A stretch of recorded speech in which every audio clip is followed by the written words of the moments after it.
ये एक रेडमी का Y2 है, डेड कंडीशन में आया है और कस्टमर का ये कहना है कि जब ये पावर बटन प्रेस कर रहे हैं तो स्क्रीन पे कुछ नहीं आ रहा है, लेकिन जब ये चार्जर लगा रहे हैं तो इसमें कोई करंट कंजप्शन नहीं हो रहा है, लेकिन यहाँ पे एलईडी देखिए ग्लो हो रही है।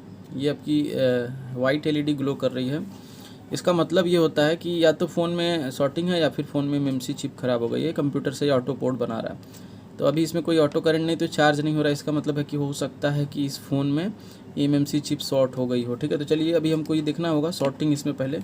तो इसको हम किनारे रख देते हैं चार्जर को और फ़ोन को ओपन कर लेते हैं।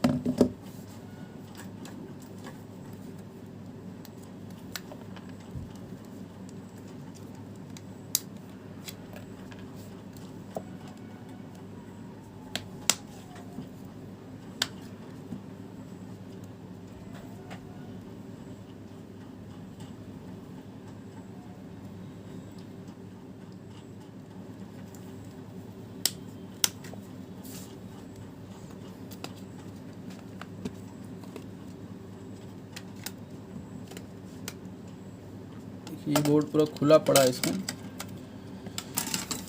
तो सबसे पहले हम चेक करेंगे इसकी बैटरी। बैटरी तो लग रहा है कहानी ख़त्म है, इसकी बैटरी लो होगी। इसको भी किसी ने ओपन कर डाला है पूरा। ओह, ये तो टूटा पड़ा हुआ है पूरा। तो बैटरी पे किसी ने काम किया है, इसको निकाल रखा है, तोड़ ही दिया है बैटरी को। तो फ़ोन ऑन कहाँ से होगा। चलिए हम आपको डीसी में दिखाते हैं क्या पोजीशन है डीसी में इसका।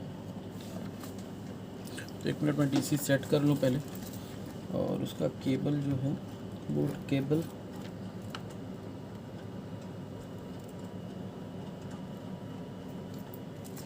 तो देखिए बूट केबल अब डीसी का मिल गया मुझे, ये है।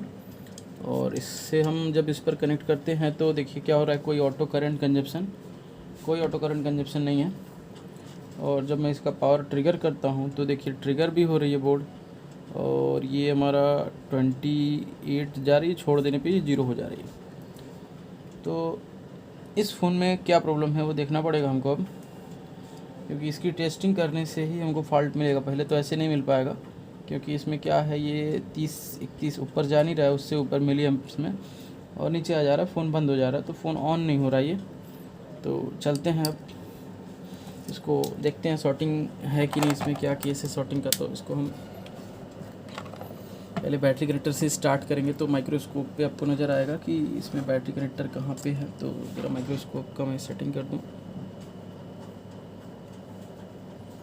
ये बैटरी कनेक्टर है जहाँ पे मैंने प्रॉब लगाया डीसी का, तो मुझे एम्पियर जो मिला 30 तक मिला मिली में। तो ये जो है इसका पॉजिटिव और ये नेगेटिव, एक थर्मल और एक आईडी ऐसा होता है। तो फर्स्ट मुझे चेक करना होगा कि जो इसमें शॉर्टिंग का केस है वो कितना शॉर्टिंग है इसमें फॉरवर्ड बायस में। तो फॉरवर्ड बायस में इसमें देखिए 1 आ रही है, जबकि इसकी बैकवर्ड बायस में यहाँ पे 400 कुछ आ रही है। आईडी पे कोई चेंजेस नहीं, आईडी भी सही है और थर्मल भी सही है। अब हम इसमें चार्जर लगाएंगे और मल्टीमीटर को 20 पे सेट कर लेंगे। और उसके बाद हम फिर से आईडी थर्मल पे वोल्टेज चेक करेंगे। तो जो आईडी पे वोल्टेज है वो कितना है देखना होगा हमको। तो आईडी पे यहाँ पे वोल्टेज अवेलेबल नहीं है, और थर्मल पे देखना होगा, थर्मल पे भी वोल्टेज अवेलेबल नहीं है, जबकि यहाँ पे होना ये चाहिए था। पहले मैं देख लूँ। अच्छा, ये केबल ही बाहर निकली हुई है, तो कहाँ से वोल्टेज इन करेगा। तो मैं इसको लगा देता हूँ, ठीक है। और अब चेक करेंगे यहाँ पे आईडी पे कोई भी प्लस पे कोई नहीं है। हाँ ठीक है, ये थर्मल आईडी हो गई और ये आपका थर्मल हो गया, ठीक है। वोल्टेज तो आ रही है आईडी थर्मल पे, और फ़ोन जो है ये ऑन नहीं हो रहा है। तो इसको हमको अब निकालना होगा बोर्ड को बाहर, और इसका जो पतरा है आईसी वाला सेक्शन है उसे निकालना होगा। देखिए चार्जर लगी हुई है तो स्क्रीन आनी चाहिए थी कम से कम, लेकिन स्क्रीन नहीं आ रही है फ़ोन की। ऑन होते ही फ़ोन अपना चार्जर लगाने पे स्क्रीन देना चाहिए था, लेकिन स्क्रीन नहीं आ रहा चार्जर लगाने पे। तो ये जो फ़ोन है वो कंप्लीट डेड है। तो इसको हम अब चेक करेंगे। तो इसको हम निकाल लेते हैं पतरे से बाहर, और बोर्ड को बाहर निकाल लेते हैं अच्छे से, और फिर इसके एक एक स्टेप को आपको दिखाएंगे। आप भी इसे रिपेयर कर पाएंगे इजीली इस तरह के केस को। और जो भी केस है हम अभी फ़र्स्ट टाइम ही ओपन कर रहे हैं, तो दिख जाएगा। बैटरी ये डैमेज है, यहाँ तक इनको ये भी नहीं पता था कि इसकी बैटरी ख़राब है। फिर डीसी में नज़र आया हमको, तो कोई बात नहीं, बन जाएगी, देखते हैं। eMMC चिप ख़राब है या क्या ख़राब है। तो मैंने दोनों कैमरे को पहले इससे अलग कर लिया है और ये बोर्ड हमारा सामने देखिए, पतरा वगैरह इसमें निकला नहीं है, सब कुछ परफेक्ट लगा हुआ है। तो मुझे 2 चीज़ें निकालनी होंगी इसमें। फर्स्ट मुझे ये वाला पतरा निकालना होगा सामने वाला, और सेकंड हमको निकालना होगा ये वाली दूसरी सीट जो है। और उसके बाद जो हम रिपेयरिंग करेंगे, अगर उतने पे ट्रबल शूट नहीं होगा तो थर्ड मैं ये वाला भी निकालूँगा। तो मैं इसे आसानी से निकाल सकता हूँ कटर से, कटर की मदद से हम इसको कट कर लेते हैं। हीट करके भी निकाल सकते हैं, लेकिन कटर से ये आसानी से निकल जाएगा, तो इसलिए मैं इसे कटर से ही निकाल लेता हूँ।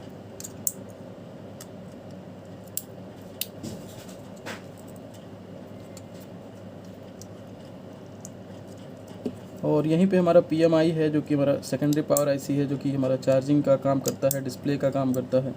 तो इसको बहुत ही बचा के ओपन करना है चैम्बर को, नहीं तो अगर यहाँ पे लग गई कटर कहीं अगल बगल, तो आपका क्या होगा कि बोर्ड जो होगा, IC जो होगा, वो ख़राब हो जाएगा।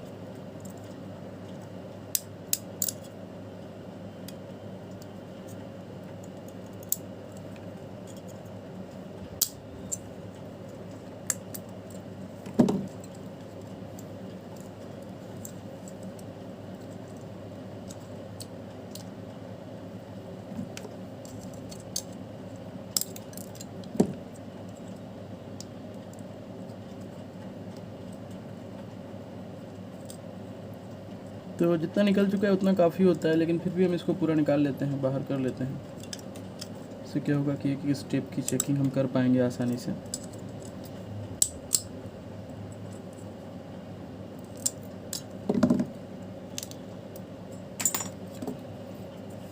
तो एक बार हम इसका फ़िज़िकल डैमेज देखेंगे, क्योंकि निकालते समय क्या होता है, कभी कभी फ़िज़िकल डैमेज भी आ जाता है। तो कोई मुश्किल नहीं है, वो भी बन जाएगा। तो मैं इसका पहले फ़िज़िकल डैमेज देखूंगा, और मैं एक बार अपने माइक्रोस्कोप को अलाइन कर लूँ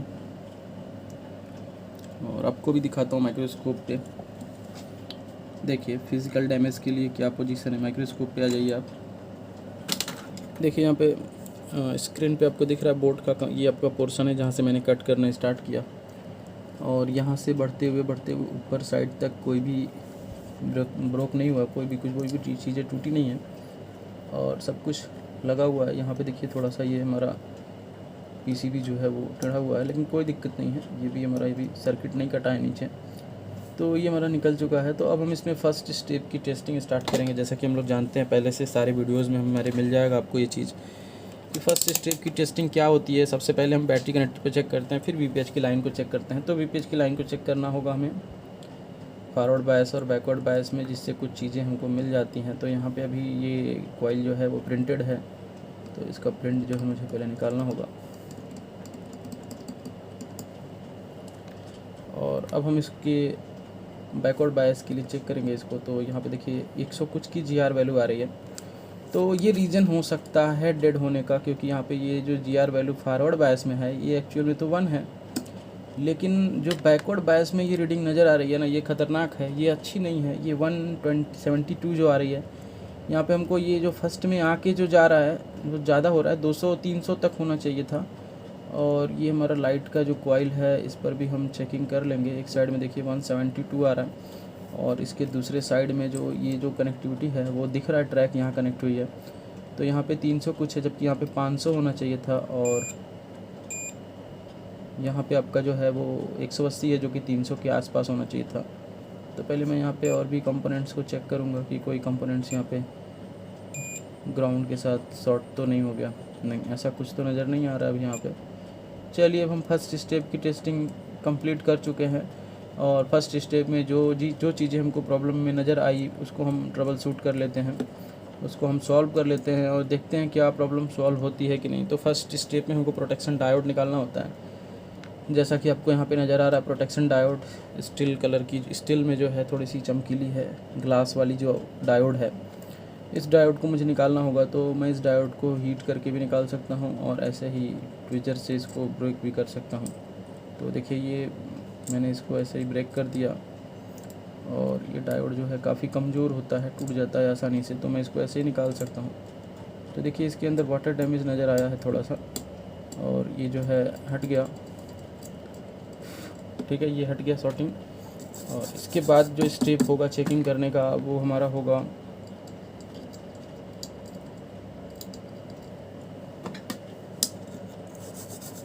इसके बाद जो होगा वो हमारा होगा इनपुट आउटपुट कॉइल्स होते हैं। अगर फ़ोन ऑन नहीं हुआ तो अभी मुझे फ़ोन को यहाँ पे काफ़ी क्लीन करना पड़ेगा, क्योंकि अभी जो ये ब्रेक हुआ ये अंदर जाके शॉर्ट सर्किट कर सकता है। ठीक है, और अब हम इसके फिर से हम इसकी VPS लाइन की बैकवर्ड बायस में GR चेक करेंगे।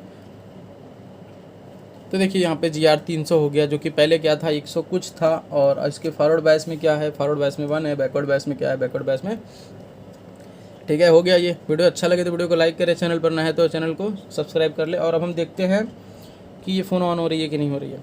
ठीक है, तो ये स्टेप था। आगे ये प्रॉब्लम और होती तो हम और भी स्टेप इसके आपको दिखाते, लेकिन यहीं पे ये सॉल्व हो गया। मेरे ख्याल से यहीं पे ये सॉल्व हो गया। चलते हैं, स्टार्ट करने के बाद ही पता चलेगा कम्प्लीटली सॉल्व हुआ या नहीं हुआ, क्योंकि ये हमारा एक बेसिक स्टेप होता है फ़ोन को टेस्ट करने का। ये बेसिक स्टेप तो आपको आना ही आना चाहिए हर हाल में। और अगर आपको ये भी नहीं आता, लाइन की ट्रेसिंग नहीं आती, कुछ भी पता नहीं है आपको कहाँ से स्टार्ट करें, कहाँ एंड करें, कौन से फ़ोन में क्या करें, तो आप बेशक हमारा ऑनलाइन कोर्स जो है ज्वाइन कर सकते हैं। और ज्वाइन करने के बाद आप एक ऐसे लेवल पे मैकेनिक बन सकते हैं, एक इंजीनियर बन सकते हैं ऐसे लेवल के, जिससे कि क्या होगा कि आप जो रिपेयरिंग करोगे और मार्केट में जो रिपेयरिंग होगी उसमें ज़मीन आसमान का अंतर आ जाएगा, बहुत ही ज़मीन आसमान का अंतर आ जाएगा। आपको खुद लगेगा कि आप एक बहुत अच्छे लेवल पर काम करने लगे हो, आप एक रिसर्च तक कर सकते हो इसमें। तो चलिए फिर स्टार्ट करते हैं, हम इसको DC से लगा के दिखाते हैं आपको।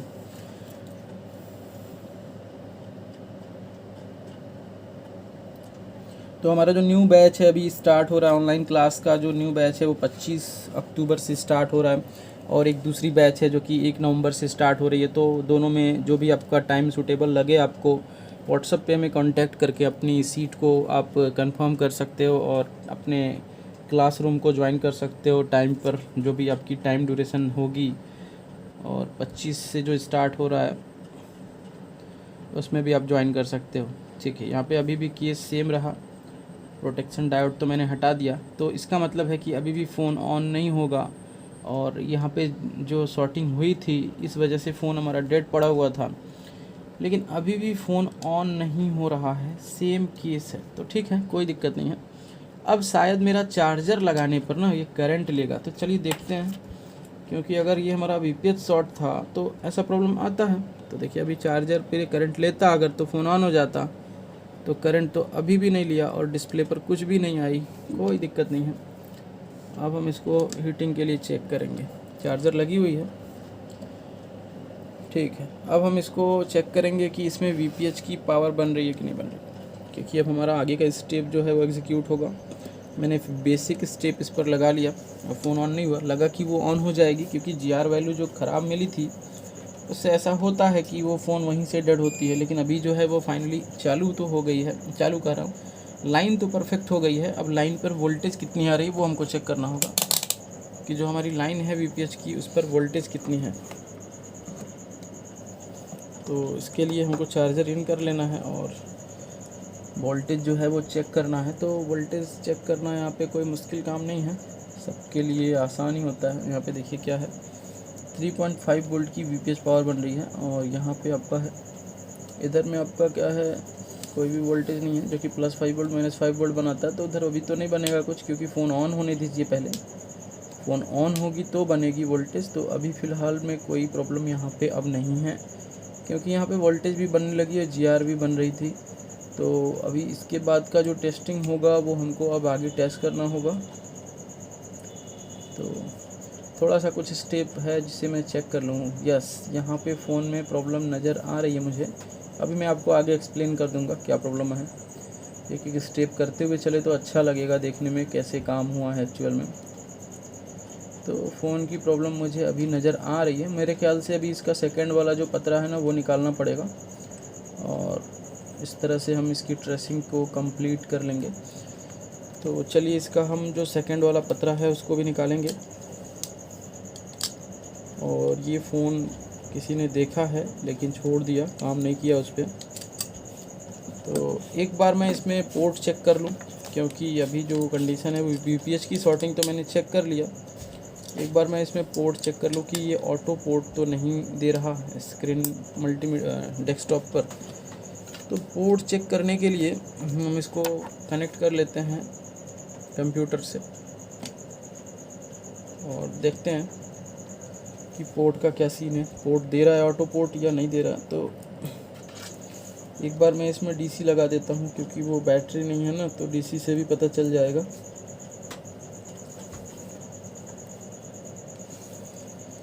चलिए आपको डिवाइस मैनेजर दिखाते हैं और आपको दिखाते हैं कि इसमें पोर्ट जो है वो बन रहा है कि नहीं बन रहा है। तो चैनल पर अगर आप नए हैं तो चैनल को सब्सक्राइब कर लें और बेल आइकन प्रेस कर दें।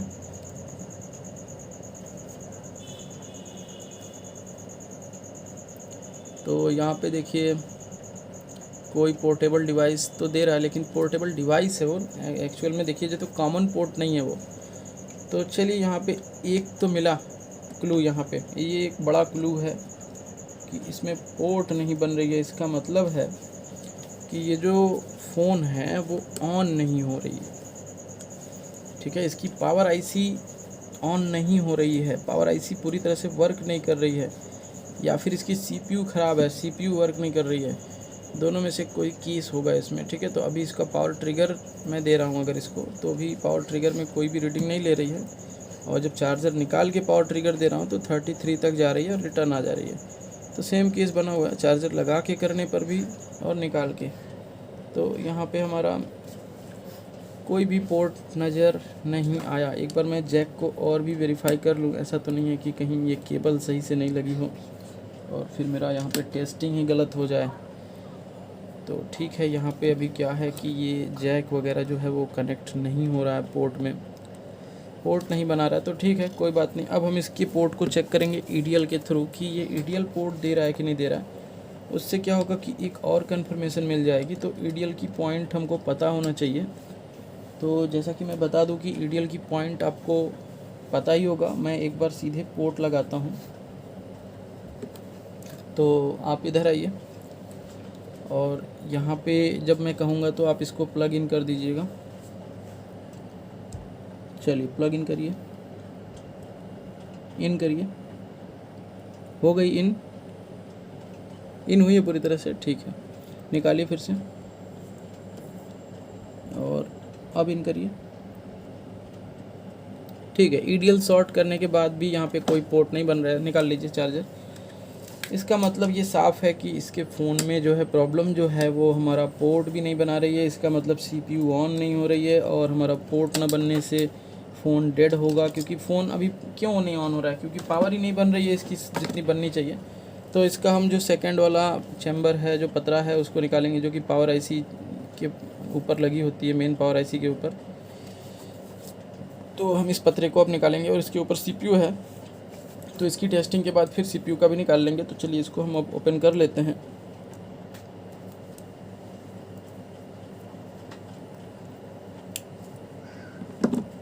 तो ओपन कर लेते हैं, फिर आपको हम दिखाते हैं। माइक्रोस्कोप पर ही आप देख सकते हो। तो ये मैं इसके पतरे को निकाल रहा हूँ ऐसे।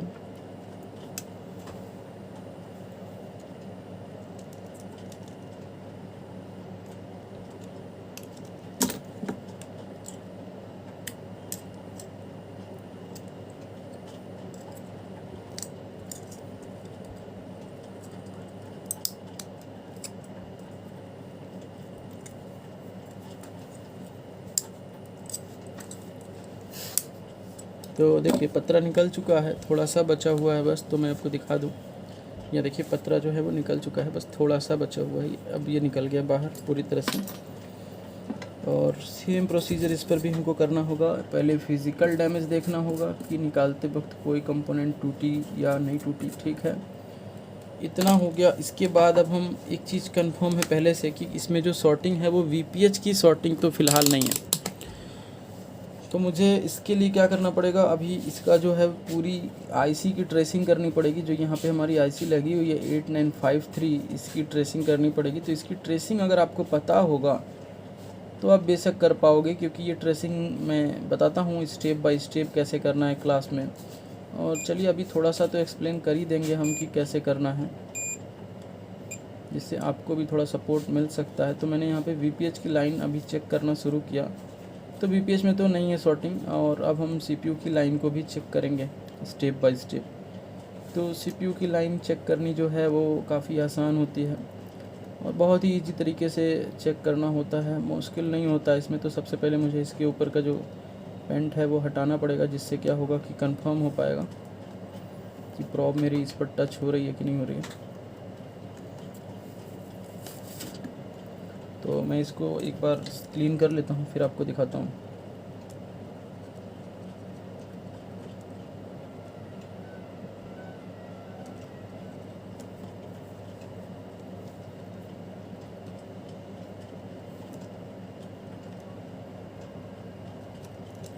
ठीक है, ये क्लीन हो चुका है। अब इस पर हम बैकवर्ड बायस लगाएंगे। बैकवर्ड बायस में इसकी टेस्टिंग करेंगे।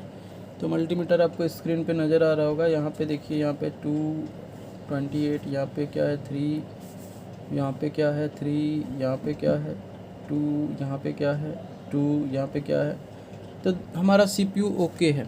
ठीक है, मैंने इसको टेस्ट कर लिया, मेरा CPU ओके है, CPU में प्रॉब्लम नहीं है। तो अब हम देखेंगे, डेटा लेवल की प्रॉब्लम हो सकती है, लेकिन पावर लेवल पे CPU ओके है। अब हम चेक करेंगे इस पावर IC के लिए। तो एक कॉइल यहाँ पे हमारा नीचे में रह गया, तो मैं इसको अभी यहाँ से चेक कर लूँ। तो यहाँ पे देखिए 1800 आके 1 हो जा रहा है, और इसकी जो कैप है यहाँ पे, इसकी जो कैप है यहाँ पे, इसके कैप पर जो है GR हमारा ठीक है, ये भी सही है। तो चलिए पावर IC की टेस्टिंग करेंगे। इसके लिए क्या करना होगा, इसके लिए हमको लगाना पड़ेगा इसमें चार्जर। ठीक है, इसमें लगाना पड़ेगा चार्जर। तो चार्जर मैं लगा लेता हूँ ऐसे, इसके केबल को, फ्लक्स केबल को मैं लगा लेता हूँ, लग गया। और अब हम इसमें लगाएंगे चार्जर और चेक करेंगे इसकी वोल्टेज। तो ये लग गया चार्जर, कोई भी करंट नहीं ले रहा। और अब हम चेक करेंगे इसकी वोल्टेज। मल्टीमीटर पे चलिए और माइक्रोस्कोप पे चलिए। अब हम चेक करेंगे इसकी वोल्टेज। तो वोल्टेज चेक करने के लिए हमको मल्टीमीटर को करना होता है 20 वोल्ट पर सेट करना होगा, 20 वोल्ट की रेंज पर। और इसके बाद फिर हम चेक स्टार्ट करेंगे यहाँ से। तो देखिए 1.4 वोल्ट की LDO जो है हमारी बन रही है। ठीक है, नहीं, ये हमारा 2 वोल्ट तक जा रही है, कोई बात नहीं, यहाँ पे मैं चेक करूँगा। तो जो आपको यहाँ पे नज़र आ रहा है, पहले इसको मैं दिखा दूँ। यहाँ पे जो कॉइल है इस पर कितनी है, तो पॉइंट देखिए 1 वोल्ट के आसपास जा रही है ये। इसमें क्या है 0.78, 0.786 ये हो रही है।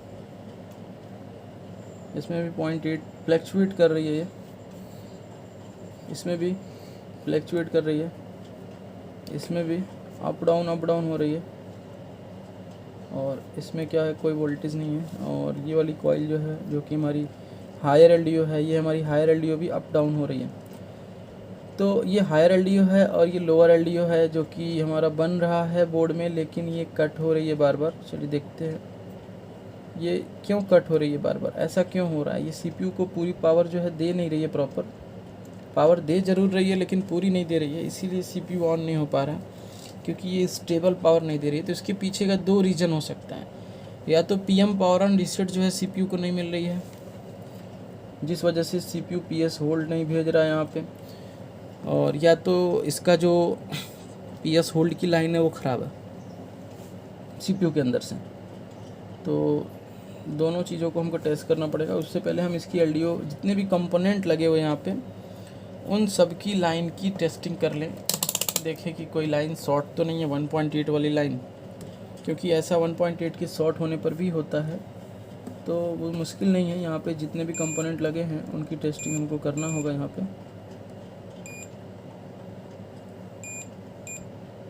मैं चाहूँ तो इसे स्कीमेटिक डायग्राम से भी ट्रेस कर सकता हूँ, लेकिन अभी फ़िलहाल में तो मुझे इतनी चीज़ें पता हैं, तो मैं इसको अपने नॉलेज के आधार पर इस पे काम करता हूँ। जिसके बाद जो स्कीमेटिक की ज़रूरत जहाँ होती है एक्चुअल में, वहाँ पे स्कीमेटिक यूज़ करना है, क्योंकि इतनी चीज़ें तो चेक करना एक बेसिक हमारा काम है, जिससे हमें कुछ कॉन्सेप्ट क्लियर होता है कि हाँ भाई इधर में प्रॉब्लम नहीं है।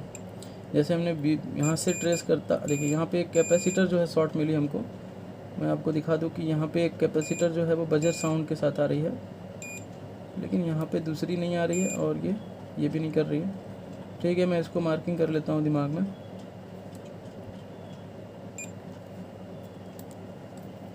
तो यहाँ तक तो हमारा कोई प्रॉब्लम नहीं आ रही है। ऑडियो सेक्शन, और उसके ऊपर में हमारा जो ऑडियो है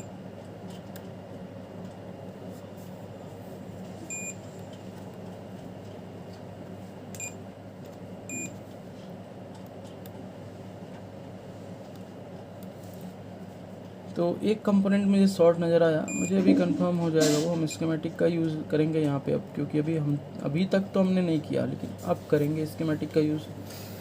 और यहाँ भी हम चाहते तो नहीं करते, लेकिन करके देखने से क्या होगा, थोड़ा सा क्लियरिटी आ जाएगा कि वो कौन सी लाइन की है। तो आपको स्कीमेटिक दिखाएंगे अभी हम। पहले हम क्या कर लें, इसकी कंफर्म टेस्टिंग कर लें कि ये जो कैपेसिटर है वो एक्चुअल में शॉर्ट है कि नहीं। तो ठीक है, यहाँ पे हमारी जो लाइन है, ये जो कैपेसिटर नज़र आ रहा है ये शॉर्ट दे रहा, तो ये कितनी दे रहा है इसकी भी देखते हैं। यहाँ पे जो लाइन है वो 0 हो जा रहा है क्या? हाँ 0 हो जा रहा है, इधर में भी 0 हो जा रहा है, ये फुली शॉर्ट दे रही है। तो पहले हमको अब यहाँ पे काम ये करना होगा कि ये अगर 1.8 की लाइन की होगी तो 1.8 बोर्ड में शॉर्ट होगा, सस्पेंड होगा, जिस वजह से ये हमारा PS वोल्ट जो है ना फ्लक्चुएट कर रही होगी। चलिए देखते हैं, करते हैं इसका स्कीमेटिक के थ्रू।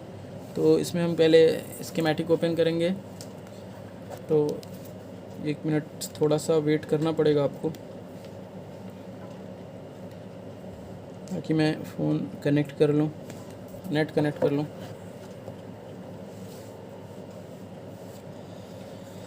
तो हमें यहाँ पे एक कंपोनेंट नज़र आ गया जो कि बजर साउंड कर रहा है, शॉर्ट है, यहाँ पे बीच में ये कंपोनेंट लगा हुआ है। तो इसको अब हम चेक करेंगे, वीडियो में बने रहिए आप, काफ़ी अच्छे लेवल की नॉलेज मिलने वाली है इस फ़ोन के लिए, आपका Y2 के लिए। तो चलिए, हमारा नेट कनेक्ट हो चुका है, हम बोर्नियो ओपन कर लेते हैं। और इस तरह से ट्रेसिंग आपको कहीं नहीं मिलेगा, आपको इस तरह से कैसे काम करना है नेट पे आपको तो नहीं मिलेगा इस तरह से। तो अब बने रहिए वीडियो में, एक एक चीज़ें आपको दिखाई जाएंगी। और अगर आपको हमारा वीडियो अच्छा लगता है, पसंद आता है, तो आप वीडियो को लाइक करें, चैनल पर नए हैं तो चैनल को सब्सक्राइब कर ले और बेल आइकन प्रेस कर दें। अगर आप चाहते हैं मोबाइल रिपेयरिंग का कोर्स, ऑनलाइन कोर्स ज्वाइन करना, तो आप बेशक ज्वाइन कर सकते हैं, और उसकी रजिस्ट्रेशन चल रही है। तो अगर आप इंटरेस्टेड हो तो अपनी सीट को बुक करा सकते हो, चाहे आप अभी करना चाहें या बाद में करना चाहें। बुकिंग आपकी पहले से रहेगी तो ये होगा कि आपका सीट आपको टाइम पे मिल जाएगा।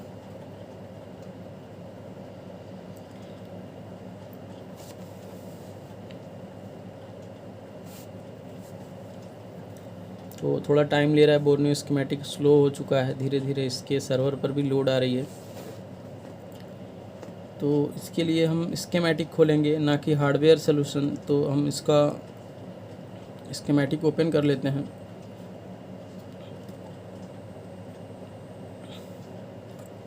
S2 का बोर्ड है ये। तो स्कीमेटिक पढ़ने के लिए हमें लेआउट पहले खोलना होता है, क्योंकि लेआउट के थ्रू ही हम स्कीमेटिक की अच्छी नॉलेज ले सकते हैं, क्योंकि बिना लेआउट के स्कीमेटिक तो पढ़ ही नहीं सकते। कंपोनेंट के बारे में नहीं पता होगा कि उस कंपोनेंट का कोड क्या है, तो पढ़ेंगे क्या। तो चलिए ठीक है, तो एक हमने ये खोल लिया, और मेन स्कीमेटिक खोलूँगा। सब बोर्ड का स्कीमेटिक यहाँ पे ओपन नहीं करना है। तो इतना स्टेप जो होता है टेस्टिंग का, ये हमारा बेसिक स्टेप होता है। इसमें आपका जो 60% फ़ोन होता है ना, इसमें आपका सॉल्व हो जाता है इतने स्टेप में। अगर इसके बाद की चीज़ें फंसती है तो वो आपका और ही ज़्यादा कॉम्प्लिकेटेड होती है। तो आप वो सारी चीज़ों को भी समझ सकते हो क्लास ज्वाइन करने के बाद।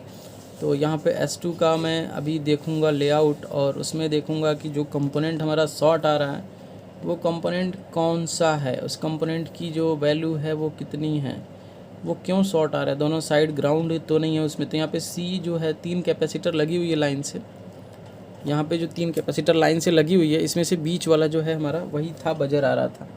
तो ठीक है, बीच वाली जो है वो हमारा C1817 है। तो इसको हम सर्च कर लेते हैं यहाँ पे C1817। और एक चीज़ मैं और देखना चाहूँगा इस पर, C1817 जो है वो C1817 ठीक है। तो यहाँ पे 18 ये CPU से शायद कनेक्ट है क्या, क्योंकि अगर ये 19 है और ये हमारा क्या है 5 है, तो नहीं 18 तो कुछ और लाइन की हो सकती है। ऊपर ऊपर ऐसे भी पता चल जाता है।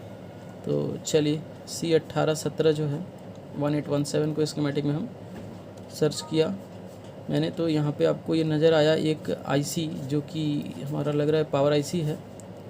तो बेशक हमारा ये पावर आईसी है, PM8953 है जो कि मेन पावर आईसी है। और उसकी जो लाइन है यहाँ पे देखिए, ये हमारा क्या है, ये CDC-HPH रेफ, यानी कि ये ऑडियो को जाने वाली जो है लाइन, ये ऑडियो को जाने वाली HPH का रेफ जो है, ऑडियो सेक्शन को जाने वाली पल्स की लाइन है।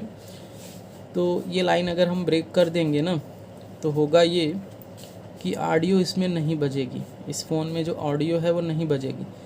लेकिन इसके बगल में 17 के बगल में ये हमारा 1807 और 1808 है, ठीक है। 1807 और 1808 है, इन पर भी तो हमारा ऐसा है, तो ये बजर नहीं करने चाहिए, लेकिन ये क्यों बजर कर रहा है, इस पर कुछ लोचा लग रहा है जी। ये हमारा सीरीज़ में तो नहीं है ना ये, अच्छा ये ऑडियो निकाल सकते हैं इसको हम, ये शॉर्ट हो गई है, ये ऑडियो सेक्शन की शॉर्टिंग की वजह से हुआ है, क्योंकि अगर ये सीरीज़ में होता तो इसको हम नहीं निकालते हैं। लेकिन अभी फ़िलहाल में ये क्या है हमारा, देखिए इसको हम एक बार इस नाम को अगर हम ट्रेस करें तो यहाँ से ये एंटर मारेगा और यहाँ से देखिए ये जा रहा है इस हेडफोन जैक के साइड में, ठीक है। तो ये लाइन जो है हमारा ना ऑडियो आईसी के अंदर भी जाती है, तो वो सारी चीज़ें हम दिखाएंगे आपको।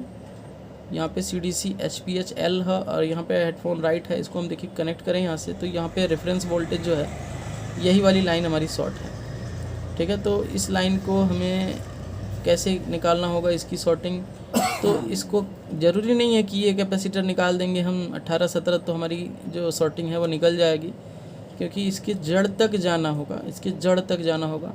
तो यहाँ पे आपको दिख रहा होगा कि एक और यहाँ पे कैपेसिटर है जो कि हमारा C2417 है, तो मैं इसको नोट डाउन कर लूँ C2417, क्योंकि ये कैपेसिटर भी हमारी शॉर्ट हो सकती है, तो इसको मैं नोट कर ले रहा हूँ C2417। इससे क्या होगा कि हम अभी आगे काम कर लेंगे। तो C2417 के लिए मुझे पेन चलाना पड़ेगा यहाँ पे थोड़ा सा, तो मैं यहाँ नोट कर लेता हूँ इसको C2417, ठीक है। C2417 हो गया, एक तो मैंने पहले से ट्रेस कर रखा है। और ये जो हमारा 1 पिकोफैरेड का एक हमारा जो PB लगा हुआ है डायोड 2407, इसको भी हम चेक करेंगे और 2406 भी चेक करेंगे। तो ये क्या है, PV2407, PV2406, क्योंकि ये जो कंपोनेंट्स हैं वो हमारे डायरेक्टली कनेक्टेड हैं। और ये लाइन हमारा चला जा रहा है हेडफोन में, तो हेडफोन की ग्राउंड सेक्शन में ये लाइन जा रहा है। तो यहाँ से ये इधर आनी चाहिए, ठीक है। तो एक बार हम इसको अब निकालते हैं और निकालने के बाद आपको फिर दिखाते हैं। तो थोड़ा सा मुझे अभी इसको जूम करना पड़ेगा माइक्रोस्कोप पर, तो इसको जो है हम माइक्रोस्कोप पे लाते हैं, एक बार आपको दिखाते हैं कि ये जो कंपोनेंट है हमारा कैपेसिटर, ये कैपेसिटर ये CDC-HPH जो हेडफोन पे रेफरेंस वोल्टेज जाती है ना, ये हमारी ग्राउंड करके ही रहती है, क्योंकि ये देखिए जो ट्रैक जा रही है वो इस ग्राउंड में जा रही है, ये ग्राउंड है, ठीक है। ये ऑलरेडी ग्राउंड होता है, जब हम हेडफोन लगाते हैं तो उसमें क्या होता है, चेंजेस आता है। तो ये हमारा कैपेसिटर में प्रॉब्लम नहीं है, वो कैपेसिटर सही है। तो माइक्रोस्कोप पे हम आपको लाते हैं और दिखाते हैं कि और भी प्रॉब्लम कहाँ पे हो सकती है।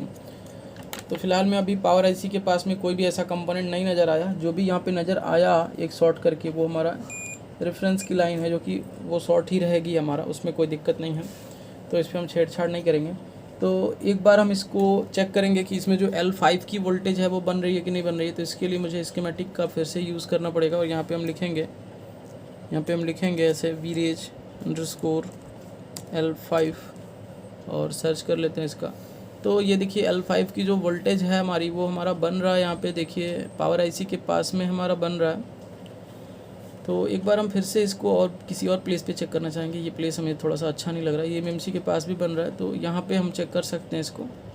तो सिंपल जगह पे चेक करना थोड़ा आसान होता है, तो और भी जगह हम इसका चेंज करते हैं। देखिए यहाँ पे चेक करना सही रहेगा, हाँ ये 8953 पावर आईसी के पास में है।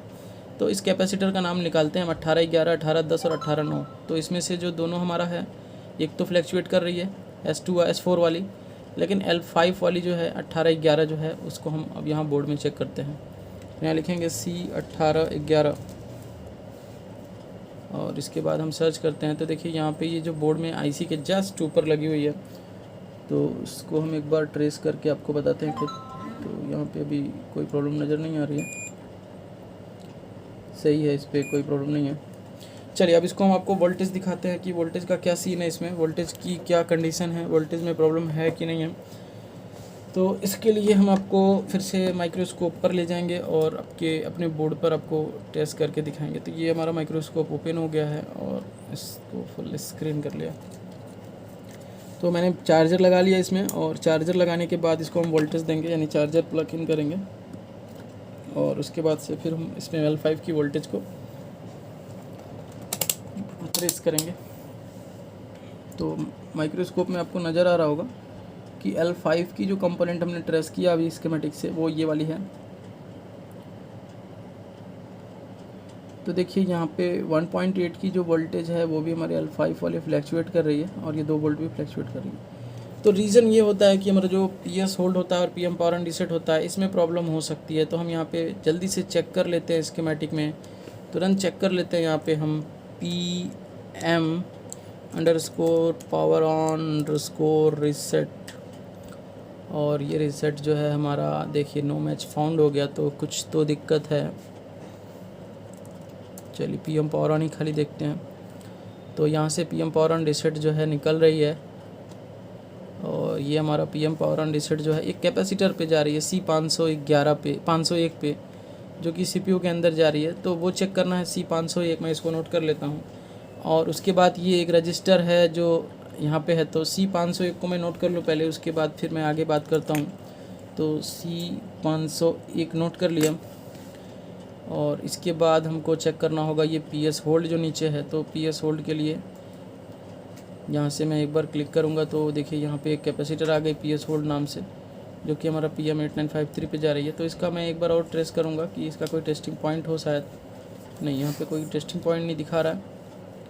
तो यहाँ पर भी एक कैपेसिटर है जो कि NC है, तो उस प्लेस को भी हम देख सकते हैं C1515। तो C1515 पे हम PS होल्ड देख लेंगे। तो चलिए दोनों चीज़ों को अब चेक करते हैं और देखते हैं बोर्ड में वो चीज़ें बन रही है कि नहीं बन रही है। तो PS होल्ड नहीं आने से ये प्रॉब्लम होता है। तो सबसे पहले हम PM power and reset check करेंगे, क्योंकि उसके बाद PS होल्ड बनता है C501, और इसको हम जब सर्च करते हैं तो यहाँ पे देखिए C501 CPU के नीचे है। इसका मतलब है कि हमको ऊपर वाला पतरा भी अब निकालना पड़ेगा, और थोड़ा सा एक बार C1515 को भी देख लूँगा कहाँ पे है C1515।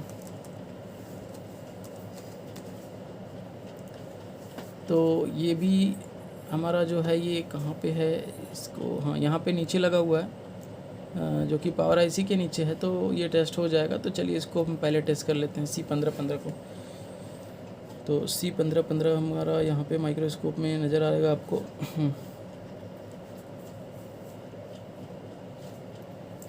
तो चार्जर लगा हुआ है, और C1515 में हमारा एक ब्लैंक पॉइंट दिख रहा है हमको। तो मुझे एक बार फिर से माइक्रोस्कोप में वेरीफाई करना, स्कीमेटिक में करना पड़ेगा कि बड़ी कैपेसिटरों के बीच में एक कैपेसिटर है, फिर उनके बगल में 2 कैपेसिटर है, और ऊपर वाली है C1515। तो ये जो हमारी बड़ी कैपेसिटर के बीच में और ये ऊपर वाली जो कि ब्लैंक पॉइंट है, तो उस पर हमको वोल्टेज चेक करना है। NC पॉइंट है वो, वहाँ पे एक्चुअल में वो कैपेसिटर लगा नहीं है। तो आपको यहाँ पे नज़र आ रहा होगा कि यहाँ पे PS होल्ड का कोई नामो निशान नहीं है। यहाँ पे PS होल्ड का कोई नामो निशान नहीं है। तो भैया वोल्टेज कैसे स्टेबल होगा? ठीक है, यहाँ पे PS होल्ड आ ही नहीं रही है, तो वोल्टेज कैसे स्टेबल होगा? तो वोल्टेज स्टेबल होने के लिए यहाँ पे PS होल्ड चाहिए हमको। ठीक है, वोल्टेज स्टेबल होने के लिए PS होल्ड चाहिए। PS होल्ड CPU निकाल ही नहीं रहा है, तो ये वोल्टेज हमारी स्टेबल नहीं है, अनस्टेबल है, फ्लैक्चुएट कर रही है। यही वजह है कि फ़ोन हमारा डेड है, यही वजह है कि हमारा फ़ोन डेड है। तो इससे पहले हम एक बार पावर IC निकालेंगे और देखेंगे कि PM पावर एंड रीसेट जा रही है कि नहीं जा रही है। तो मैंने यहाँ पे वेरीफाई कर लिया अभी कि PS होल्ड नहीं बन रही है, बाकी 2 वोल्टेज यहाँ पे बन रही है। तो LDO बन रही है, लेकिन PS होल्ड नहीं बन रही है, इसलिए हमारा स्टेबल नहीं हो पा रहा है। तो चलिए ठीक है, अब हम इसका पतरा निकाल लेते हैं, फिर आपको दिखाते हैं पावर IC वाला पतरा। क्योंकि पावर IC बोल रहा हूँ, CPU के नीचे का जो पोर्सन है, CPU का साइड का जो पतरा है। क्योंकि अब देखिए स्टेप बाय स्टेप ट्रेस करने के बाद हमको यहाँ तक जाना पड़ रहा है, तो इसका निकालना तो काफ़ी इजी हो गई है, ऐसा होता है ये। तो इसमें भी कंपोनेंट जो था वो कहाँ था, नीचे था। तो एक बार उसका लोकेशन फिर से हम देख लें। तो C501, और ये C501 जो है CPU के जस्ट नीचे है, तो मैं पतरा ज़रूर कट करूँगा यहाँ पे, लेकिन पूरा नहीं कट करूँगा, केवल ऐसा करूँगा कि बस IC का पोर्शन दिख जाए उतना।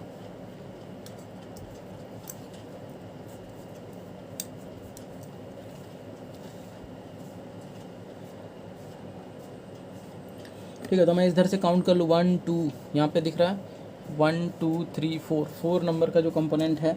तो इधर में आपको लाइन से नज़र आ रही है बहुत सारी 1 2 3 4 नंबर का जो कंपोनेंट है। तो टोटल बहुत सारे ब्लैंक भी पॉइंट हैं, तो हम राइट साइड से देख लेते हैं। 1 2 3 4 5 6, 1 2 3 4 5 6 नंबर पर, 1 2 3 4 5 6 नंबर पे जो कैपेसिटर लगी हुई है, और 6 नंबर 1 2 3 4 5 6 नंबर, ठीक है, वो स्टार्टिंग में ही लगी है। तो मैं वोल्टेज लगा लेता हूँ, इसमें चार्जर लगा लेता हूँ और आपको माइक्रोस्कोप पे दिखाता हूँ कि वो चीज़ें बन रही है कि नहीं बन रही है। PM पावर एंड डिस्टेंस जो पावर IC से बनती है, अगर वो नहीं बन रही होगी तो फिर हमारा क्लियर हो गया और अगर बन रही होगी तो भी क्लियर हो गया। तो अभी देखते हैं कहाँ पे क्लियर हो रहा है ये इधर में। तो सबसे फर्स्ट हमको चेक करना है कि बाकी वोल्टेज बन रही है कि नहीं बन रही है। अगर बाकी वोल्टेज नहीं बनेगी तो वो भी नहीं बनेगी। तो फर्स्ट हमने चार्जर इन किया और इधर कॉइल पर वोल्टेज चेक कर लिया है, देखिए 0.5 बन रही है, ठीक है, चार्जर इन हो चुका है। और यहाँ पे PM पावर एंड डिस्टेंस जो है गया, यहाँ पे PM पावर ऑन रिसेट 1.8 होना चाहिए, जबकि ये हमारा 0.23 0.242 बहुत ही लो वोल्टेज है। तो मिल गई फॉल्ट, क्योंकि यहीं पे हमारा 1.8 नहीं बन रहा है, तो बाकी कैसे बनेगा। ठीक है, यहाँ पे 1.8 नहीं है तो PS होल्ड कहाँ से आएगा। तो फॉल्ट मिल गया हमको, ठीक है, ये हमको फॉल्ट यहाँ पे मिल गया, मैंने इसको डिटेक्ट कर लिया, ये प्रॉब्लम है। PM पावर ऑन रिसेट नहीं आ रही है, जिस वजह से ये PS होल्ड भी नहीं बना रही है। तो अब इससे पहले हमको एक सिग्नल और चेक करना होगा, जो कि सिस्टम ओके के नाम से होता है, जो कि PMI से निकलता है, तो वो भी इम्पोर्टेंट है। यहाँ पे सिस्टम अंडरस्कोर ओके अच्छा, स्कीमेटिक में ढूंढना होगा इसको। तो यहाँ पे देखिए सिस्टम ओके दिया हुआ है, सिस्टम ओके PMI 8952, तो TP दिया हुआ है इसका 1502। तो इसको हम सर्च कर लेते हैं, TP इसका टेस्टिंग पॉइंट है, TP 1502, तो ये इजीली मिल जाएगा बोर्ड में तो यहाँ पे सिस्टम ओके का TP दिया हुआ है, जो कि हमारा बैटरी कनेक्टर के बगल में है शायद। तो एक बार हम इसको कंफर्म भी कर लेते हैं, छोटी सी TP है वो, तो मुश्किल तो नहीं होना चाहिए। टेस्टिंग पॉइंट, हाँ ठीक है, ये छोटी सी TP नज़र आ गई हमको। ये 4 पॉइंट्स इस लाइन से हैं टेस्टिंग पॉइंट, एक नीचे और ये फिर छोटी वाली है, तो ये सेम पोजीशन हमको दिख गया। तो मैं आपको दिखा देता हूँ।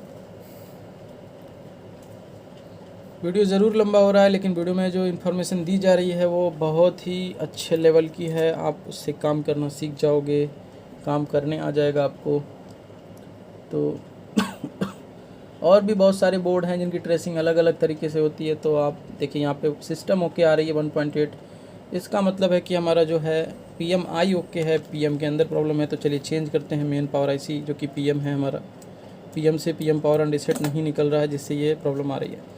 तो अब हम चेक करेंगे, चेंज करेंगे इसका पावर IC, ठीक है। तो लेके आइए पावर IC PM 895253।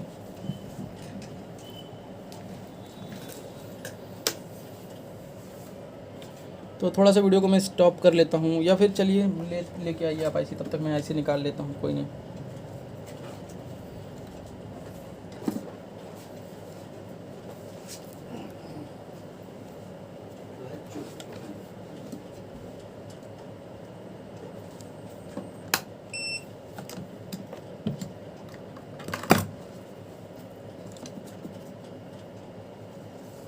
तो इसमें हम थोड़ा सा पेस्ट लगाएंगे और इसको बाहर निकाल लेते हैं। PM 8953।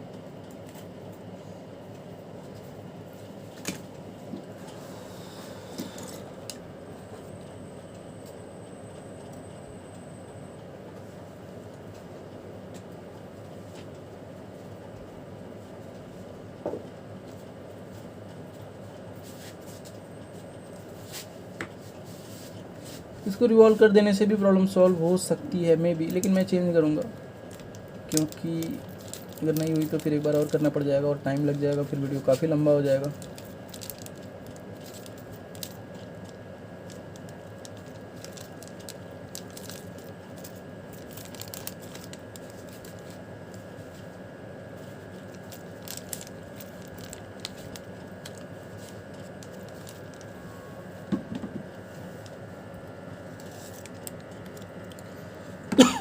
नहीं, वो PM आई है, PM लिखा होगा उसके ऊपर, उसमें और भी IC हैं।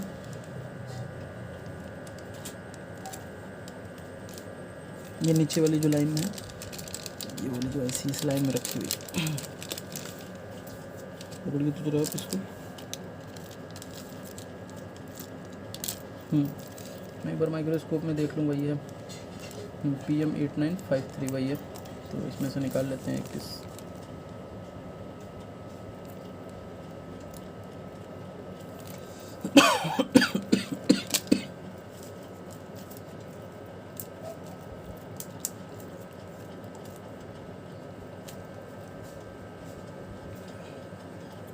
तो इसको अब हम क्लीन करेंगे। इसके जो पेस्ट हैं, उसका जो पिन है उसको हम क्लीन कर लेते हैं, इसको हल्का सा डीसोल्डिंग वायर की मदद से। उसके बाद फिर हम आपको IC लगा के दिखाते हैं।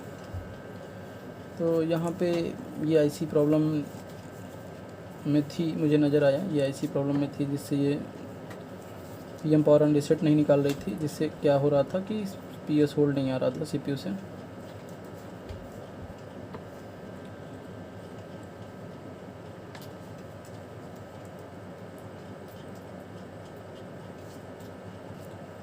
तो इस तरह से स्टेप बाय स्टेप टेस्टिंग करने के लिए आपको अगर इस तरह से ट्रेनिंग लेनी है तो आप ज़रूर ज्वाइन करें ऑनलाइन क्लास, और उस क्लास के बाद आप बन जाइए एक एक्सपर्ट, जो कि कोई भी मोबाइल आप अच्छे से ट्रेस कर पाएंगे।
तो अगल बगल के कंपोनेंट जब मेल्ट हो जाते हैं तो इस IC को हमें हल्का सा हिलाना होता है। तो ये IC लग गया परफेक्ट अपनी जगह पे।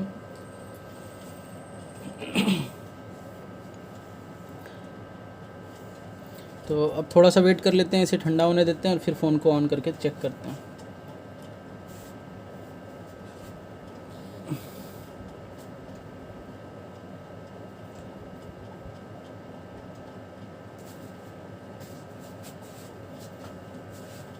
इसके हेडफोन जैक को तब तक मैं थोड़ा सा क्लीन कर दूं, यहाँ पे बहुत ही ज़्यादा डस्ट भरा हुआ है।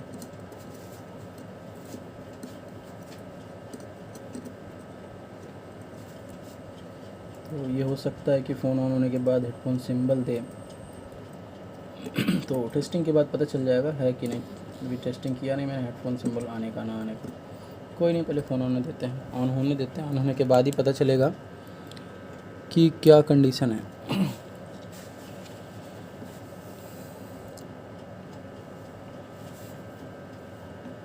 तो बोर्ड को थोड़ा सा ठंडा होने में थोड़ा टाइम लग रहा है। आपको दिखा दो इधर।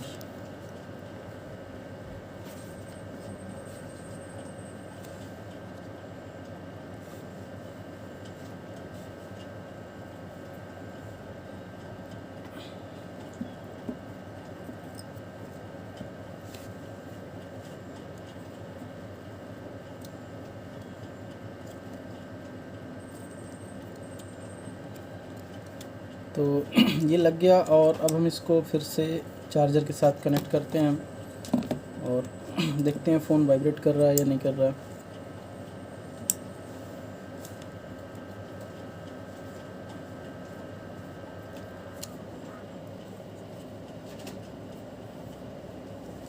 तो अभी चार्जर लगाने पर भी यहाँ पे कोई एलईडी ग्लो नहीं हो रही है।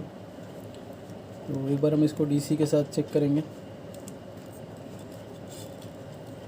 और उसके बाद फिर कंफर्म हो पाएगा कि जो आईसी लगी है वो हमारी सही लगी है कि नहीं लगी है, और पीएम पावर एंड रीसेट बनने लगी कि नहीं बनने लगी। तो सारी चीज़ें अभी कंफर्म हो जाएंगी धीरे धीरे।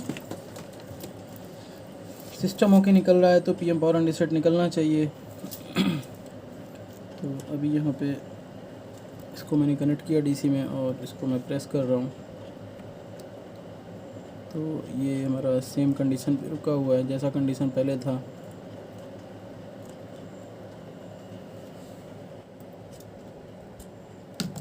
तो कोई नहीं, इसको हम पहले अब टेस्ट करेंगे कि क्या पीएम पावर एंड रीसेट बनने लगा या सेम कंडीशन है। नहीं बन रहा पीएम पावर एंड रीसेट, बाकी वोल्टेज एलडीओ वाली। तो चार्जर लगाने के बाद देखेंगे इसको। कंडीशन तो सेम दिख रही है, तो चार्जर लगाने के बाद कंफर्म होगा। हो सकती है आईसी सही से लगी ना हो या आईसी डैमेज हो।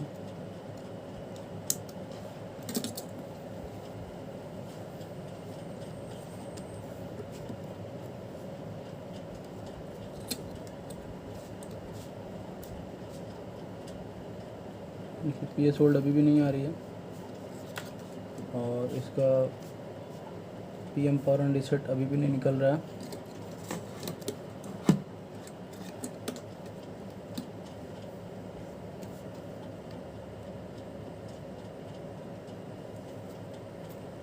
बाकी वोल्टेज यहाँ पे बाकी वोल्टेजें बन रही हैं, फ्लैक्चुएट हो रही हैं, यानी कि आईसी हमारा सही से लग चुका है। केवल ये लाइन रीसेट लाइन की प्रॉब्लम है, जो कि हमारी ये लाइन कनेक्ट नहीं हो रही है। तो हमने पावर आईसी तो चेंज करके देख लिया। तो अब हम इसको पूल टेस्टिंग में करके देखेंगे क्या ये लाइन शॉर्ट है क्या। अगर ऐसा होगा तो सीपीयू के अंदर प्रॉब्लम होगी, क्योंकि ये सीपीयू जो है वो इसको सेंस सिग्नल नहीं दे पा रहा होगा पीएम को, जिससे क्या हो रहा होगा, इसका पीएम पावर एंड रीसेट नहीं आ रही होगी। तो इस केस में हम इसके क्लॉक को भी चेक करते हैं, क्योंकि अगर क्लॉक में भी डैमेज आती है, यहाँ पे जो क्रिस्टल लगी हुई है, तो भी ये प्रॉब्लम होता है। तो इसको हम डीएसओ से चेक कर सकते हैं, लेकिन फ़िलहाल अभी इसको हम एक बार उठा के रखेंगे केवल, और उसके बाद फिर काम करेंगे। तो पहले हम इसकी कूल टेस्टिंग कर लेते हैं और देखते हैं कि इसमें बजर साउंड आ रहा है क्या, जो हमारा पीएम पावर एंड रीसेट की लाइन है। तो यहाँ पे अब हम चेक करेंगे इसको। तो देखिए यहाँ पे एक साइड तो ग्राउंड है, दोनों। ओहो, ओ माय गॉड, ये लाइन ही शॉर्ट है। तो जैसा मैंने बोला वैसा ही हो गया ये तो।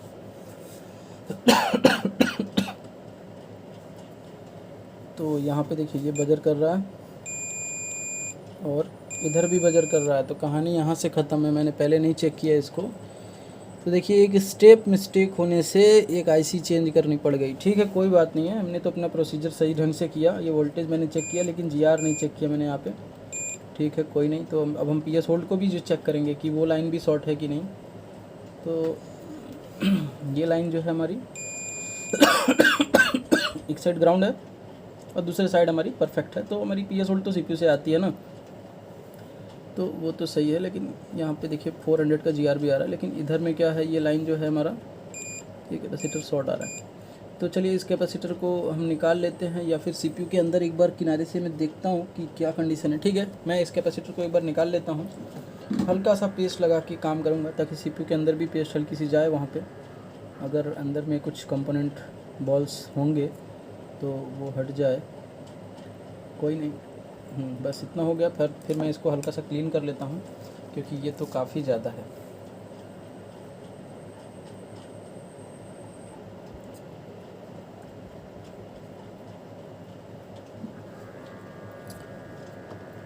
और अब मैं उस कंपोनेंट को निकालूंगा। तो यहाँ जो कंपोनेंट लगा हुआ है, तो आपने देखा किस तरह से इसमें काम हुआ, कितना लेंदी प्रोसेस हो गया ये। तो ये प्रोसेस जो है फाइनल प्रोसेस, इस तरह से आप काम करेंगे तो एक टू जेड एंड तक जाएंगे। लेकिन उसमें क्या है कि अगर आप ऐसे तुक्काबाजी करेंगे, इधर उधर आइए ऐसे बदलेंगे, वो ऐसे बदलेंगे, तो शायद आपको कामयाबी ना मिले, हो सकता है फ़ोन ऑन ही ना हो। तो यहाँ पे अभी हमारा ये PM power and reset short हो गई है।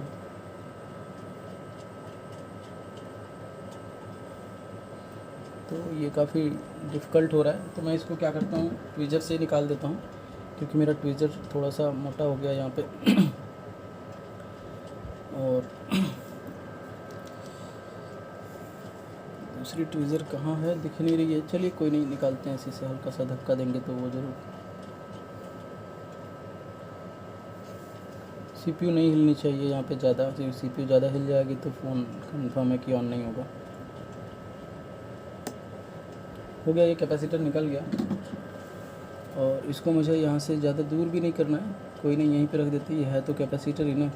तो इसको हम यहाँ रख के चेक भी कर लेंगे अभी थोड़ी देर में कि ये शॉर्ट आ रही है कि नहीं। तो इस पर तो शॉर्ट आएगी आएगी। इसको हम मैट पर रख लेते हैं यहाँ पे। और एक बार इसकी ट्रेसिंग हो जाए, अगर ये कैपेसिटर शॉर्ट है तो जब तक बोर्ड ठंडा होगा तब तक हमारा सॉल्व हो जाएगा। नहीं, ये कैपेसिटर शॉर्ट नहीं है, तो हमारा जो लाइन है पीएम पावर एंड रीसेट का वो शॉर्ट है, जिस वजह से ये प्रॉब्लम आ रही है। तो अभी इस केस में हमको एक बार पावर आईसी फिर निकालना पड़ेगा, ये कंफर्म करने के लिए कि जो उसकी पैड है जहाँ से वो लाइन निकलती है, बीट मैप में भी देख लेंगे हम अभी, वो निकल के जाती कहाँ है, किस बॉल पे जाती है और सीपीयू में जाती है। तो ये हमारा जो है इसका ट्रेसिंग पॉइंट था, जो हमारा यहाँ पे इसका पॉइंट है, जिस वजह से ये फ़ोन डेड है। ये पोर्ट भी नहीं बना रहा है, पीएस होल्ड नहीं आ रही है, क्योंकि रीज़न ये है पीएम पावर एंड रीसेट उसके पहले का, जस्ट पहले का सिग्नल शॉर्ट है। तो ठीक है, ये ट्रेस हो चुका है।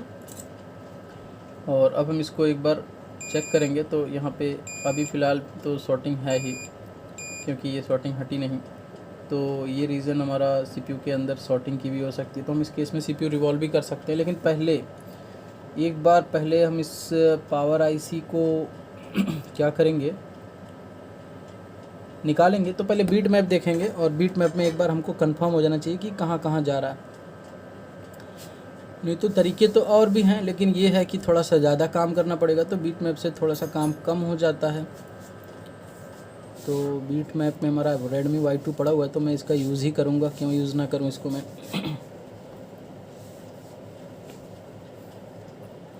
तो देखिए, टाइम तो लगता है रिपेयरिंग में। रिपेयरिंग करने से ज़्यादा, जितना ज़्यादा मैंने एयर गन नहीं चलाया इस बोर्ड पर, उतना ज़्यादा दिमाग चलाया। तो आपको भी वही करना है, एयर गन से ज़्यादा दिमाग चलाना है। अगर एयर गन ज़्यादा चलाएंगे तो हो सकता है कि आपका बॉडी चलने लगे, फिर दुकान से चलता बने, फिर कहीं और चला जाए। तो इधर में हमको कंपोनेंट की नंबरिंग करनी थी, 1 2 3 4 5 6, ये 6 नंबर की थी, 1 2 3 4 5 6 नंबर की थी। तो 1 2 3 4 5 6 5 रजिस्टर 6, ये वाली जो है देखिए, ये जो है हमारी, ये पावर आईसी के अंदर जा रही है। इसको मैं थोड़ा सा ऑफ करूँ तो ये कंफर्म दिखा देगा। ओ देखिए, ये लाइन यहाँ से दोनों से तो जा ही रही है, कनेक्टेड है ही ये। पावर के अंदर भी ये पीएमआई को भी तो जाती है, ये पीएमआई को भी जाती है। देखिए, दिमाग से उतर रहा था, तो ये भी हमारी पीएमआई के अंदर जो जा रही है, ये पीएमआई भी शॉर्ट हो सकती है। ठीक है, तो पीएमआई अगर शॉर्ट होगी तो भी ये केस हो सकता है, लेकिन पीएमआई की सारी वोल्टेज बन रही है, बस ये है। और ये पीएस होल्ड देखिए कहाँ से आ रहा है, ये जो पीएस होल्ड है ना, ये वाला, ये देखिए यहाँ से आया, और आया कहाँ से, ओहो, आया कहाँ से, ये आया ये पूरा आपका सीपीयू से। तो जो कैपेसिटर मैंने चेक किया, उसके जस्ट बगल वाली रजिस्टर जो है ना, वो पीएस होल्ड की है, तो वो तो ओके है। ये लाइन शॉर्ट आ रही है, तो इस केस में हम सीपीयू पे पहले ना काम करके, पावर आईसी तो मैंने एक चेंज कर ही डाला, और पावर आईसी के बगल में यहाँ कॉर्नर की ही बॉल है, वो सेकंड लास्ट की। तो मैं इसके ऊपर देख लूँ कि ऐसा तो नहीं है कि वो शॉर्ट कर गया है कहीं से। तो ठीक है ये लाइन।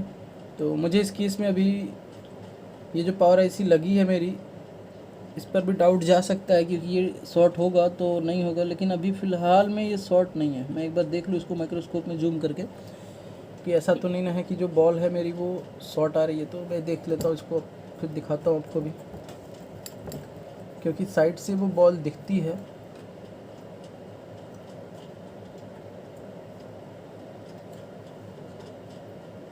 नहीं, वो बॉल परफेक्ट बैठी है एकदम, उसमें कोई भी टेंशन वाली बात नहीं है। ऐसा नहीं हुआ है कि वो आईसी की बॉल जो है इधर उधर मेल्ट करके शॉर्ट कर रही है। वो परफेक्ट बैठी है अपने प्लेस पर, जहाँ पे उसको होना चाहिए था। तो इस तरह से हमारा ये कंफर्म हो रहा है अभी कि ये बॉल के शॉर्ट से तो नहीं हुई है, लेकिन हो सकता है कि आईसी शॉर्ट हो गई हो। और कौन सी आईसी? पीएम, या फिर हमारी जो पीएमआई पहले से है। तो पीएमआई के पास में हमको शॉर्टिंग इस फ़ोन में पहले से मिला है। इस फ़ोन में पीएमआई के पास में, मैं एक बार और कंफर्म कर लूँ कि ये जो लाइन है वो किसी कंपोनेंट से होके तो नहीं जा रहा, नहीं तो उसको भी निकालना पड़ेगा। नहीं, ये सीधे सीधे पीएमआई के अंदर आ रहा है। तो अब हम पीएमआई पे काम करेंगे, अब हम पीएमआई को निकालेंगे। तो ये शॉर्टिंग अगर हम पहले ही चेक कर लिए होते तो फर्स्ट हम पावर ना निकाल के पीएमआई निकाले होते, क्योंकि पीएमआई पे हमको प्रॉब्लम नज़र आई थी। ठीक है, पीएमआई में हमारी वीपीएच की लाइन शॉर्ट हुई थी, तो इस पीएमआई को अब हम निकालेंगे।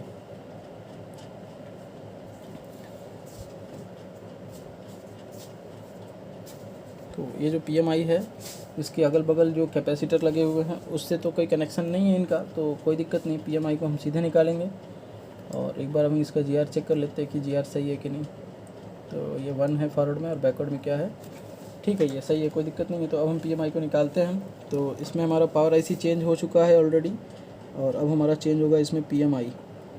तो पीएमआई भी हम चेंज कर लेते हैं। पहले निकालते हैं और देखते हैं शॉर्टिंग हटी कि नहीं हटी, क्योंकि उस लाइन की शॉर्टिंग हटनी बहुत ही ज़रूरी है। वो शॉर्टिंग नहीं हटेगा तो फिर फ़ोन ऑन ही नहीं होगा।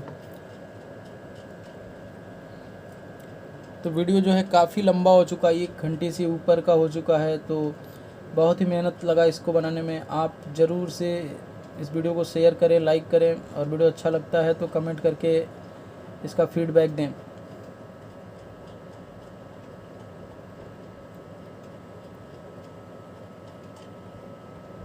अभी एडिटिंग के बाद ये वीडियो थोड़ी हो सकती है कि थोड़ी सी कंप्रेस हो जाए, क्योंकि जो मेल्टिंग की वर्क है, जो निकालने लगाने का काम है, उसको थोड़ा सा फास्ट कर दिया जाए।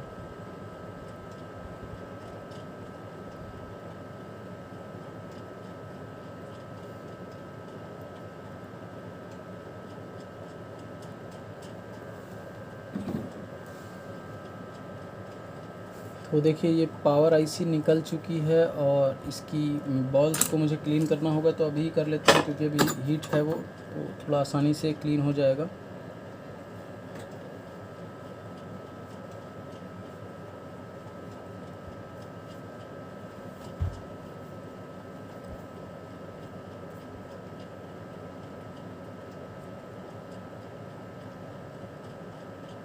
लीजिए, ये क्लीन हो गया पूरा परफेक्ट।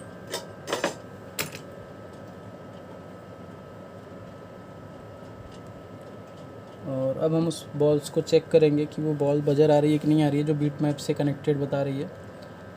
तो बीट मैप से कनेक्टेड वाली जो है हमारा ऊपर से 1 2 3 4 5 6 लाइन में 1 2 3 4 है। 6 लाइन में 4 नंबर की बॉल है। तो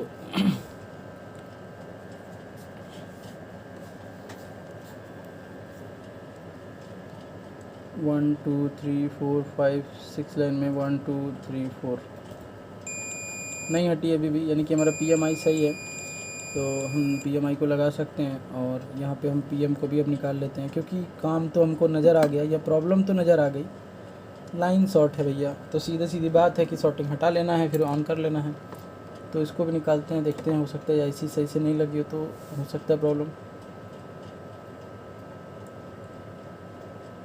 क्योंकि सीधे सीपीयू निकालना अच्छी बात नहीं है, तो पहले सीपीयू नहीं निकालेंगे, पहले हम ये सारी चीज़ों को कर लेंगे, और उसके बाद हम सीपीयू निकालेंगे।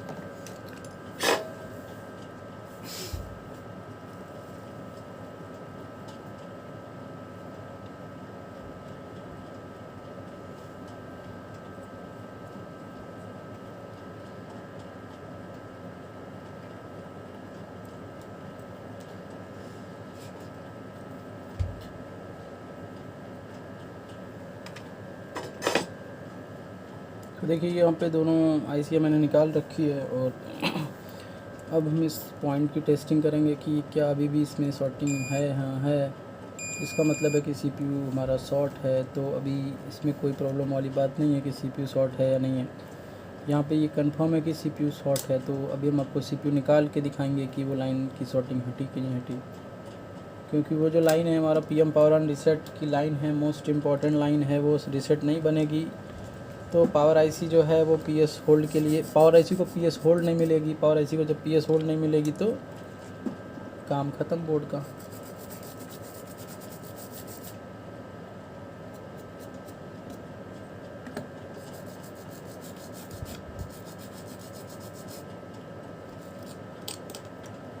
ठीक है, यहाँ पे और भी कुछ सॉर्टिंग हमको नज़र नहीं आ रहा है, जबकि पीएमआई का सिस्टम ओके जो है वो परफेक्ट आ रहा है। उसमें 1.8 वोल्टेज पूरी है, तो वहाँ से हमको कोई काम नहीं करना था। लेकिन मैंने इसलिए निकाला पीएमआई को क्योंकि नीचे उसकी भी बॉल है ना, कनेक्टेड है वो उससे, क्योंकि जो पीएम पावर ऑन रीसेट है वो पीएमआई के अंदर जाती है एज ए पीएस होल्ड। तो चलिए अब हम सीपीयू पे काम करेंगे और अब हम सीपीयू को निकालते हैं। उससे पहले हम इस पर टेप की मदद से इसको ढक लेंगे। तो टेप की मदद से मुझे इसको ढकना होगा थोड़ा सा। वो जो स्टील टेप है, देखिए कहाँ है वो, मिल गई।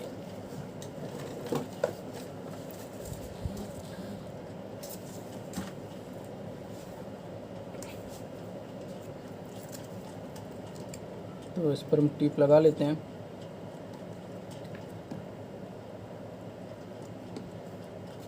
और अब सीपीयू को हीट करेंगे और सीपीयू को बाहर निकालेंगे, क्योंकि अब कोई भी रास्ता नहीं बचा है कि बिना सीपीयू को निकाले वो चीज़ चेक हो सके। तो इस केस में सीपीयू भी ख़राब हो सकता है, क्योंकि सीपीयू ख़राब होगा तो फिर सॉर्टिंग तो हट जाएगी, लेकिन फिर जब सीपीयू लगेगी तो फिर सेम केस बन जाएगा। तो उस केस में आपको सीपीयू और eMMC जो है वो चेंज करने में, देखूँ इसमें eMMC SK हाइनेक्स वाली ही है, हाँ SK हाइनेक्स वाली ही है, तो यहाँ पे प्रॉब्लम आएगी। ठीक है, अगर ये सैमसंग की होती तो इसको निकाल के RPM में क्लीन करके और फिर से इसी को लगा सकते। अभी क्या होगा कि अगर ये नहीं हटेगा तो बोर्ड स्वाइप करना पड़ेगा, दोनों CPU eMMC दोनों चेंज करनी पड़ेगी। तो आशा करता हूँ आपको वीडियो समझ में आया। चलिए हम निकाल लेते हैं पहले इसका CPU। तो CPU के लिए हमारा जो ट्विज़र है वो कहाँ गया बाबू, देखो तो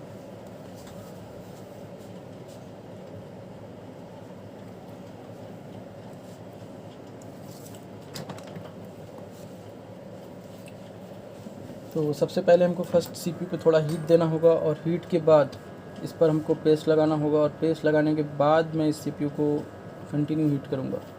तो अभी हल्की हीट हुई और हल्की हीट के बाद मुझे इसमें पेस्ट लगाना होगा, जिससे क्या होगा कि इसका मतलब है कि दोनों पावर आईसी हमारी सही थी इसमें। मैं उसको रख लेता हूँ साइड में। ठीक है, तो अभी इस CPU पे हम पेस्ट लगा लेते हैं। यहाँ से ही लगा लेते हैं, यहाँ से भी लगा लेते हैं, क्योंकि ये जो पेस्ट है यही CPU को जलने से बचाएगी, ख़राब होने से बचाएगी।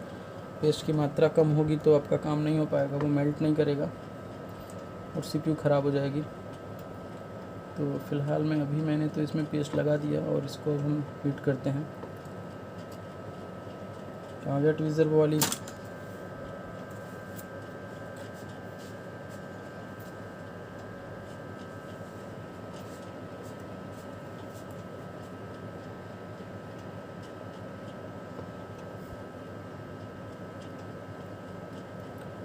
तो इस CPU को निकालना मुश्किल नहीं होता है, क्योंकि ब्लैक पेस्टेड नहीं होता, ये आराम से उड़ जाती है आपके ऊपर।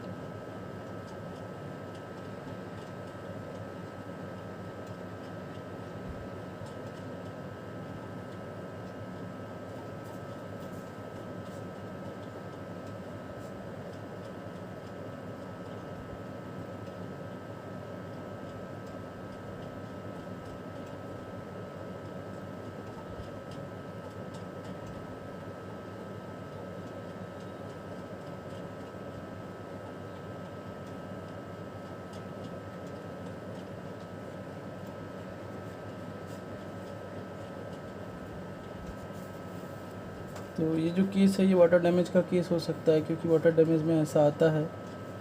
वाटर डैमेज होने से क्या होता है कि CPU जो है वो ख़राब हो जाती है या फिर शॉर्ट हो जाती है अंदर से बॉल। तो अभी निकलने के बाद नज़र आ जाएगा कि अंदर क्या है क्या नहीं है। तो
नहीं, उतना वाटर डैमेज नहीं है ये। इसको अब हम क्लीन कर लेंगे।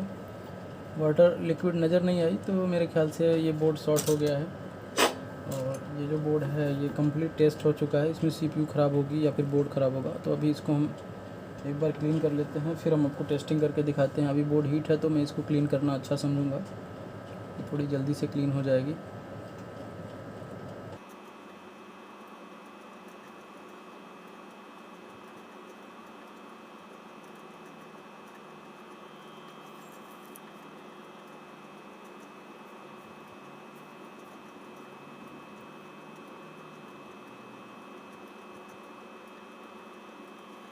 तो यहाँ पे एक दो कंपोनेंट इधर उधर हो रहे होंगे, तो उसको भी हम सीधा कर लेंगे हीट करके भी।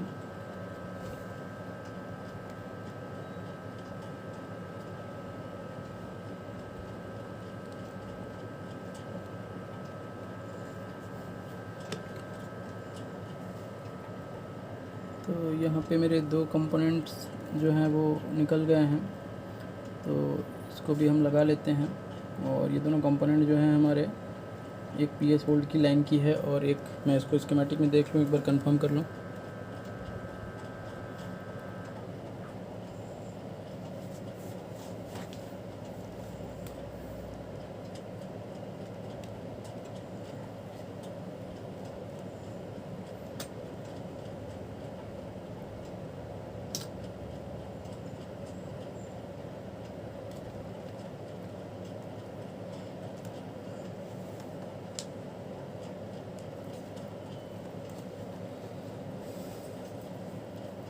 यहाँ पे Redmi S2 पड़ा हुआ है, इसका हम इन आउट वोल्टेज निकाल लेते हैं तो इसमें दिख जाएगा हमको।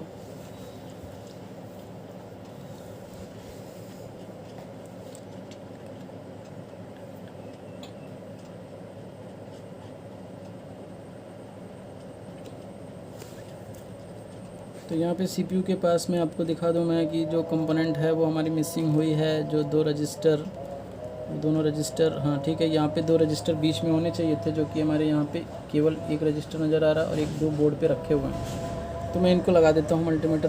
इस माइक्रोस्कोप में आपको दिखेगी ये दो रजिस्टेंस यहीं पे पड़ी हुई है, कहीं दूर नहीं गई हुई है, तो मैं इसको लगा देता हूँ। एक रजिस्टेंस यहीं पॉइंट पर ही है,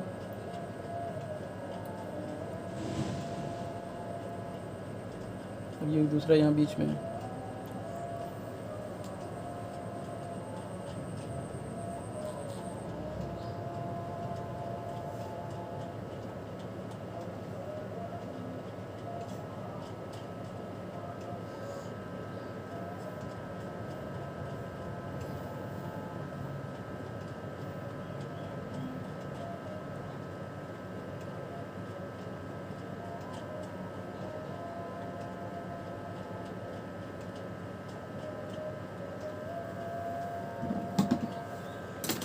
तो लग गए ये दोनों रेजिस्टेंस भी।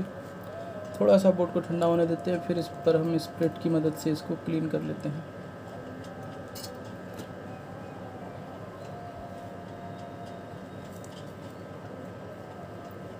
तो इस बोर्ड में मैं देख लूँ कोई बॉल डैमेज तो नहीं हुई है, नहीं कोई भी प्रिंट यहाँ पे डैमेज नहीं हुई है, परफेक्ट CPU उतर चुका है। तो इसको क्लीन भी मैंने कर लिया है, बस इसको वाश करना बाकी रह गया है। थोड़ा सा ठंडा होने के बाद ही इसमें हम थिनर का यूज़ करेंगे, क्योंकि अगर पहले कर लेंगे तो बोर्ड जो होती है ना वो फटने लगती है। ठीक है, अभी भी ठंडी नहीं हुई है, ये काफ़ी हीट है।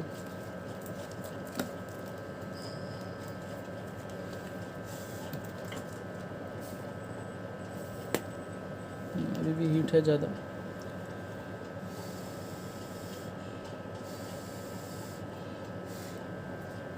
ठीक है, इतना बहुत है।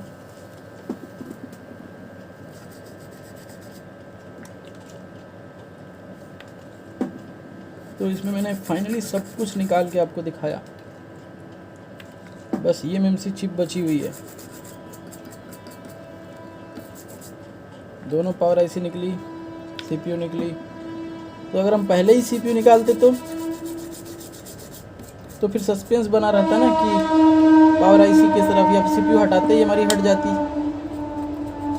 लेकिन ये हमको स्टेप करना पड़ेगा, क्योंकि हो सकता है कि ये दोनों आईसीयू में से कोई एक आईसी भी शॉर्ट हो सकती थी। जैसे सीपीयू शॉर्ट था, वैसे वो आईसी भी शॉर्ट हो सकती थी। साइड दोनों तरफ चांसेस तो दोनों तरफ बराबर है। तो अभी हम देखते हैं CPU हटाने के बाद यहाँ पे शॉर्टिंग हटी कि नहीं हटी। फाइनली इसको आज हम हटा ही देंगे शॉर्टिंग को, और फिर इसमें जो भी चीज़ें हैं वो लग जाएंगी स्टेप बाय स्टेप।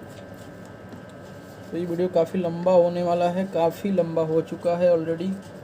और इसको एक बार हम देख लें कि क्लीन हो चुकी CPU।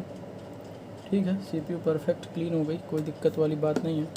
तो अब हम इसमें चेक करेंगे मल्टीमीटर से कि इसमें जो हमारा PS hold, PM power and reset जो है उनकी लाइन का क्या कंडीशन है, वो लाइन जो है उसका क्या हाल है। तो यहाँ पे यहाँ पे हट गया, शॉर्टिंग हट गई यहाँ पे। तो ये देखिए शॉर्टिंग यहाँ पे एक साइड ग्राउंड है, ये PS होल्ड वाली लाइन है। ये तो हमारी 400 की GR दे रही थी CPU के साथ में। अभी ये क्या कंडीशन में है, अभी ये जो है हमारी GR नहीं दे रही है क्योंकि CPU नहीं है ना, CPU रहती तो होती ना। ठीक है, तो यहाँ पे क्या है, ये हमारा पावर IC भी निकली हुई है, तो कोई GR यहाँ पे नहीं आ रही है क्योंकि ये जो लाइन थी ये बॉल यहाँ पे थी। तो मैं इसको अभी चेक करना चाहूँगा CPU में भी। ये एक थोड़ा सा स्टेप होगा CPU को टेस्ट करने का कि ये जो बॉल है वो हमारी शॉर्ट हुई है, जो वो बॉल हमारी शॉर्ट अभी है या फिर हट गई है CPU पे से। तो इसके लिए CPU पे जो मोटे मोटे बॉल्स हैं उनको हमें क्लीन करना होगा।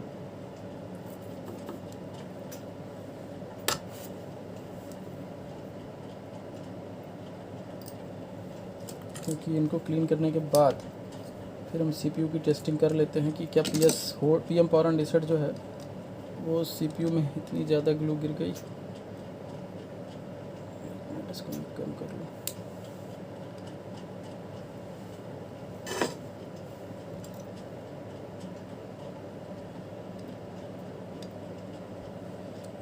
इस पर पेस्ट थोड़ा ज़्यादा गिर गया तो मैं इसको पहले किनारे कर लेता हूँ, फिर आपको दिखाता हूँ।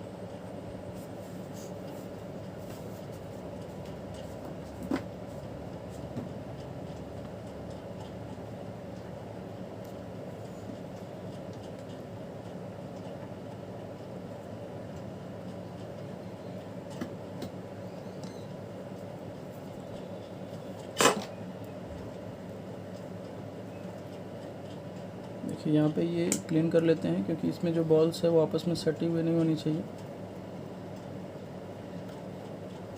तो केवल वही एरिया साफ करते हैं हम जिसमें लगी हुई है बॉल, क्योंकि टेस्टिंग के बाद तो फिर CPU कंफर्म होगा कि हमको काम करना चाहिए CPU पे या स्वाइप करना चाहिए।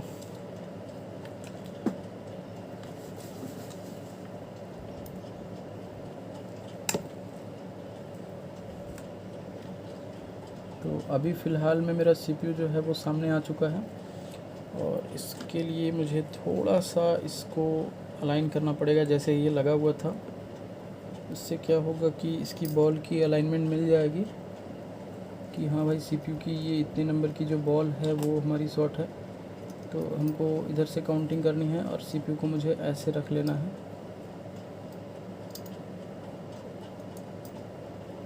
और इसमें हमको ग्राउंड की पिन पहले टेस्ट करनी होगी कि ग्राउंड कौन है बोर्ड में। ये कॉर्नर ग्राउंड है, इसका मतलब ये कॉर्नर ग्राउंड होगा, जो IC में है ये कॉर्नर ग्राउंड होगी। और इधर से 1 2 3 4 5 6, उसको मैं काउंट कर रहा हूँ 1 2 3 4 5 6 7 कि कॉर्नर पे 7 जो है उसके सेकंड रो में ऊपर है, 7 के जस्ट ऊपर है ये PS होल्ड। ठीक है, तो यहाँ पे मैं दिखा दूँ आपको 1 2 3 4 5 6 7, यहाँ पे 1 2 3 4 5 6 7 और उसके आगे। ठीक है, तो इस तरह से मैं इसको यहाँ रख लेता हूँ। और यहाँ से 1 2 3 4 5 6 7 और उसके आगे 1 2 3 4 5 6 7 और उसके आगे। यहाँ पे ये जो बॉल है ये ग्राउंड से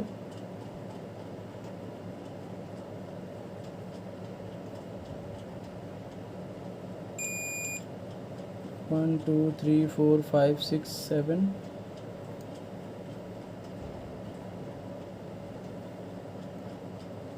नहीं, ऐसा तो कुछ नहीं नज़र आ रही है। वो लाइन जो है वो साफ़ सुथरा नज़र आ रही है। अगर मैं ऐसे लगाता हूँ इसको तो ग्राउंड नहीं कर रही है वो, तो 1 2 3 4 5 6 7 के 8 के बीच में है वो। 1 2 3 4 5 6 7 8 के बीच में है ये। तो जिसको मैंने टेस्ट किया वही वाली बॉल है ना ये। जी आर वैल्यू दे रही है वो अदर जगहों से, तो ठीक तो है वो हमारी। फॉरवर्ड बैस में 600 दे रही है और बैकवर्ड बैस में कितना दे रहा है 1 2 3 4 5 6 7 500 कुछ 400 कुछ, वो लाइन सही है। अभी CPU रिवॉल्व करने से मेरा फ़ोन ऑन हो सकता है, तो इसको हमें रिवॉल्व करना होगा CPU को क्लीन करके, और पावर IC को लगाना होगा, दोनों पावर ICयों को, और उसके बाद हम फ़ोन को ऑन करेंगे। तो इसका जो पार्ट सेकंड लाएंगे हम, उसमें बाकी चीज़ें करके आपको दिखाएंगे। ये पार्ट 1 इतना लंबा हो चुका है कि अगर मैं CPU रिवॉल्विंग करूँ और पावर IC लगाऊँ तो 2.5 घंटे चली जाएगी, 1.5 घंटे चली जाएगी। तो अभी क्या है कि आप लोग पार्ट 1 में समझ लिया इतना आपने, इसका पार्ट भी हम लाएंगे जिसमें CPU रिवॉल्व करके हम दोबारा से लगाएंगे, और CPU रिवॉल्व के बाद पावर IC को भी हम उसमें सेट करेंगे। जिससे क्या होगा कि पहले मैं पावर IC ही लगाऊंगा और उसके बाद CPU लगाऊंगा। उससे क्या होगा कि हमारा फ़ोन जो है वो ऑन हो सकता है। ठीक है, तो चलिए हम चलते हैं, मिलते हैं नेक्स्ट पार्ट में। Thank you.